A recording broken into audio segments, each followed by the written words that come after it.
Have you ever read something and completely missed what was right in front of you? Then gone back and thought, how did I not see that? That happens more often than we realize, and it becomes even more likely when we're under pressure.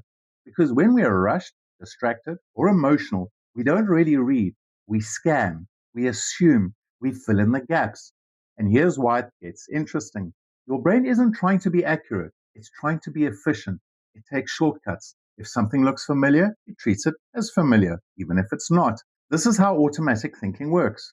Your brain constantly tries to make sense of the world as quickly as possible. So when something looks familiar or feels almost right, your brain fills in the gaps.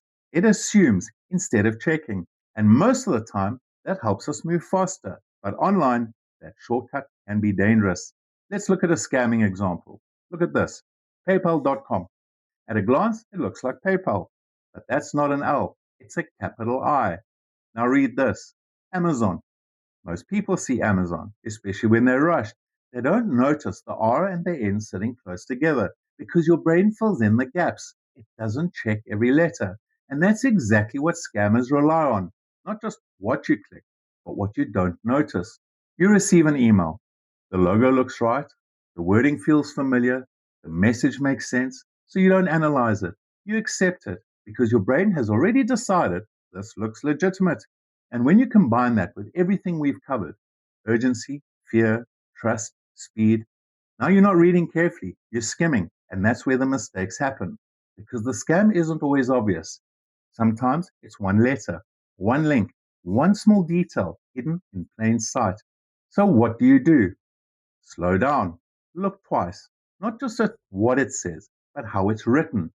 Check the sender, check the link, check the details, because real organizations don't rely on rushing you. And here's the key idea, cyber risk isn't just about what you see, it's about what you miss. Because in the moments where you feel certain, you're often not checking, you're assuming.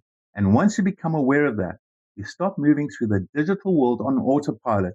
You start noticing the small things, the strange wording, the hidden pressure, the tiny inconsistencies. And that awareness is often the difference between getting caught and staying safe.